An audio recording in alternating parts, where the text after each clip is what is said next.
کوئی طبیب ہے جو بیماریوں کو پہچانتا اور ان کا علاج کرتا ہے۔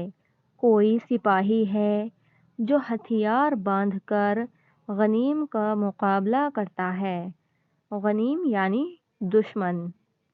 جب کوئی آدمی ایک ہی قسم کا کام یا پیشہ کرتا ہے تو رفتہ رفتہ وہ بڑا ہنرمند اور استاد بن سکتا ہے۔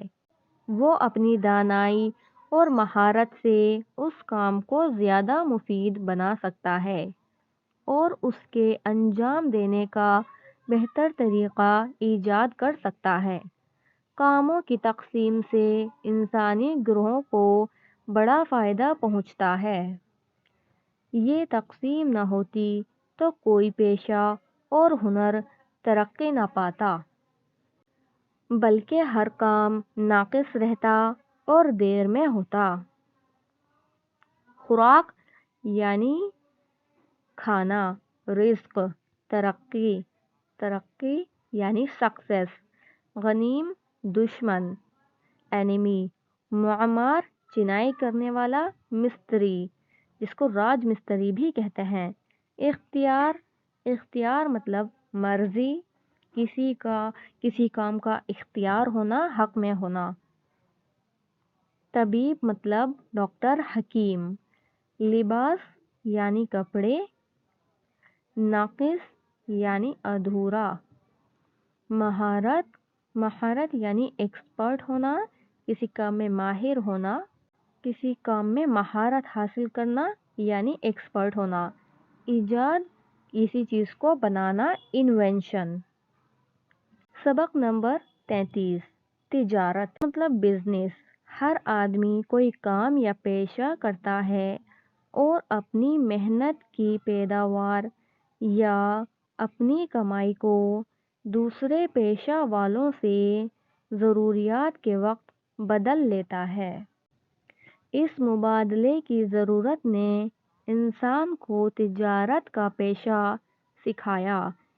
ایک گروہ نے یہ کام اختیار کر لیا کہ وہ ہر ایک کاریگر اور پیشہ ور کا مال مول لیتا اور دوسروں کے ہاتھ بیچتا ہے۔ اسی کو بیوپار یا سوداگری یا تجارت کہتے ہیں۔ بعض چیزیں ایسی ہیں کہ وہ شہر یا ملک میں پیدا ہوتی اور بنائی جاتی ہے، دوسرے شہروں اور ملکوں میں جا کر بکتی ہے کیونکہ وہاں ان کی خواہش زیادہ ہے۔ اگر کاریگر یا پیشہ ور اپنا اپنا مال لے کر خود ہی فروخت کرتے پھرا کرتے تو ان کا بڑا حرج ہوتا۔ جب بیچنے کے لیے ان کو سفر کرنا پڑتا تو کچھ عرصے تک ضرور ان کا کام بند رہتا۔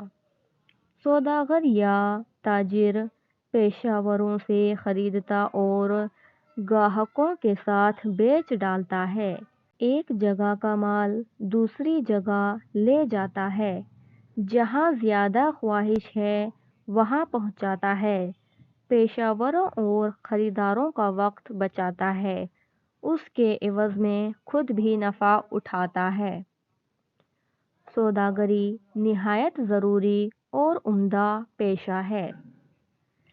جس قدر تجارت بڑھتی جاتی ہے اسی قدر صنعت اور پیشے کو رونق ہے۔ آدمیوں کو محنت کرنے کا زیادہ موقع ملتا ہے، ان کی کمائی اور دولت ترقی پاتی ہے۔ یاد کرو ہجے اور معنی۔ مبادلہ یعنی کسی چیز کو بدلنا۔ خواہش یعنی تمنا، خواہش۔ جرح مطلب بحث کرنا۔ خریدار یعنی کسی چیز کو خریدنے والا۔ پیشہ ور یعنی جس کا کوئی پیشہ ہو، کسی کام کو کرنے والا اور کسی کام کا ایکسپرٹ ہونا، یہ بھی پیشہ ور ہے۔ فروخت مطلب بیچنا۔ صنعت مطلب کاریگری۔ عوض مطلب بدلہ۔ سبق نمبر 34، سکہ۔ دھات کے ہم وزن ٹکڑے جن پر کسی حاکم یا بادشاہ کے نام کا ٹھپا ہوتا ہے وہ سکے کہلاتے ہیں، جیسے آج کل پائی، پیسہ، ادنا، تانبے کا سکہ ہے، دونی، چونی، اٹھنی اور روپیہ چاندی کا، اشرفی سونے کی۔ حاکم یا بادشاہ کے نام کا ٹھپا اس بات کی سند اور ضمانت ہے کہ سکہ کھری دھات کا ہے اور جو وزن اس کا معین ہے اس میں پورا ہے۔ جو لوگ کھوٹے سکے بناتے اور چلاتے ہیں وہ حاکم کے حکم سے سزا پاتے ہیں۔ جب تک سکے کا رواج نہ ہوا تھا چیزوں سے چیزوں کا مبادلہ ہوتا تھا، جس طرح گاؤں اور قصبوں میں ضرورت کے وقت اب بھی ہوتا ہے۔ غلہ دے کر ترکاری خریدتے ہیں، کپاس کے بدلے گھی، تیل اور نمک لے آتے ہیں۔ سکے بغیر روزمرہ کی چھوٹے موٹے لین دین تو ہو سکتے ہیں مگر بڑی تجارتوں کا چلن ممکن نہیں، خاص کر بڑے شہروں میں جہاں طرح طرح کے پیسے ہوتے ہیں۔ سکے کی سخت ضرورت ہے۔ اگر سکے کی چلن نہ رہے تو تم خیال کر سکتے ہو کہ سرکاری خزانے میں روپے کی توڑوں کے بجائے کیا ہو۔ ہر قسم کا غلہ، میوے، ترکاریاں، ہر جنس کے چوپائے، ہر طرح کے اسباب اور کاٹھ کباڑ محصول کے طور پر جمع ہوا کرے اور وہی سب سرکاری ملازموں کی تنخواہ میں تقسیم ہو۔ اگر سکے نہ ہوتے تو ایک من گیہوں یا چنا اور گھی خریدنے کے واسطے اپلوں کا مالک پوری 2 گاڑی بھر کر منڈی لے جایا کرتا۔ اسی طرح بڑے بڑے حاکموں کو ان کی تنخواہ کے طور پر غلہ اور اسباب دیا جاتا تو اس کے رکھنے کو ان کا مکان ہرگز کافی نہ ہوتا۔ سکے سے تجارت اور لین دین میں بڑی سہولت ہوتی ہے۔ ہر شخص اپنی محنت یا اپنے مال کے عوض میں سکہ لے لیتا ہے اور جب چاہتا ہے ان کے بدلے میں اپنی خواہش اور ضرورت کے موافق ہر چیز خرید سکتا ہے۔ دھات اور سب چیزوں سے زیادہ مضبوط اور وزنی ہوتی ہے۔ وزنی ہم اس چیز کو کہتے ہیں جو جگہ کم گھیرتی ہے۔ تمام دھاتوں میں تانبا، چاندی اور سونا بہت اچھے ہیں، اسی واسطے ان کا سکہ بنایا جاتا ہے۔ یاد کرو ہجے اور معنی۔ سند، سند یعنی سرٹیفائیڈ ضمانت، کسی چیز کے بدلے میں کوئی کام کرنا۔ معین یعنی مددگار۔ ملازم، ملازم یعنی کرمچاری۔ سہولت یعنی آسانی۔ ہماری اکیڈمی میں اردو کی آن لائن کلاسز بھی دی جاتی ہیں، تو اگر آپ کو آن لائن اردو لکھنا پڑھنا سیکھنا ہے تو آپ میرے انسٹاگرام پر میسج کر سکتے ہو۔ اباؤٹ میں آپ کو انسٹاگرام کا لنک مل جائے گا اور ڈسکرپشن میں بھی آپ کو ایک فارم مل جائے گا۔ اس فارم کو اگر آپ فل کر دو گے تو ہم آپ سے کانٹیکٹ کر لیں گے۔ اور کلاسز اونلی فیمیلز کے لیے ہیں، کوئی بھی میل فارم کو فل نہ کریں۔ کلاسز اونلی فیمیلز یا کڈز کے لیے ہوتی ہیں۔